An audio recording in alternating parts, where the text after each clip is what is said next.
Hello viewers, আসসালামু আলাইকুম। কাছে কিংবা দূরে যে যেখান থেকে আমার ভিডিও দেখছেন সবাইকে জানাই স্বাগতম।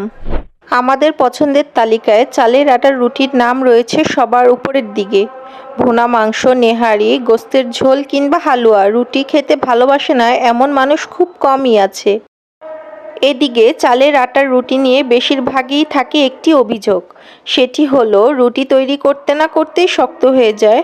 নরম তুলতুলে রুটি তৈরি করার জন্য আপনাকে জেনে নিতে হবে সঠিক রেসিপি। তাহলে চলুন কথা না বাড়িয়ে রেসিপিতে যাওয়া যাক। এখানে আমি নিয়ে নিয়েছি 1 কেজি চালের গুঁড়া। চালের গুঁড়ি একটি চালনির সাহায্যে ভালো করে চেলে নেব, এতে করে খামি খুব ভালো হয়। চুলায় একটি পাত্র বসিয়ে দিয়েছি। এখানে 1 কেজির থেকে কিছুটা বেশি পরিমাণ পানি দিয়েছি। খেয়াল রাখতে হবে চালের গুঁড়া যতটুকু নিব তার থেকে কিছুটা বেশি পরিমাণ আমরা পানি দিব। এ পর্যায়ে দিয়ে দিব পরিমাণ মতো লবণ। আমি এখানে 1 চামচ লবণ দিয়েছি। একটি খুন্তির সাহায্যে পানি ও লবণ মিক্স করে দিব।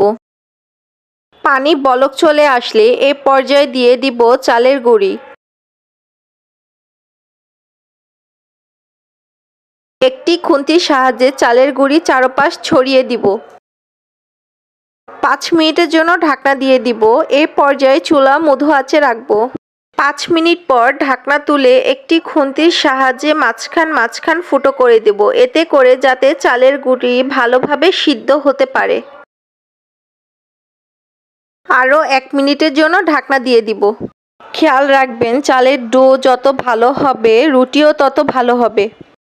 এ পর্যায়ে ঢাকনা তুলে খুন্তির সাহায্যে পানি ও চালের গুঁড়া ভালোভাবে মিক্স করে নিব।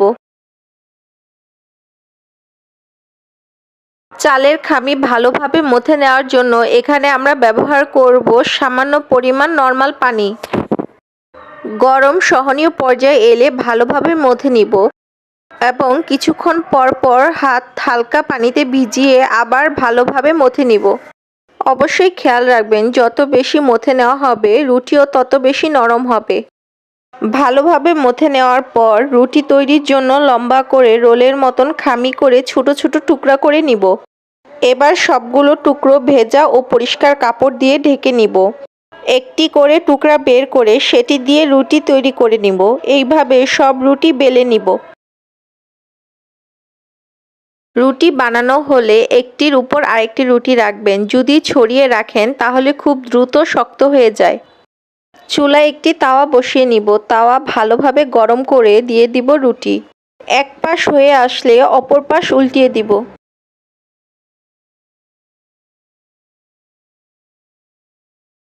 আমার ভিডিও দেখে যদি আপনারা এভাবে রুটি তৈরি করেন তাহলে আপনাদের রুটিও ফুলবে ও নরম থাকবে।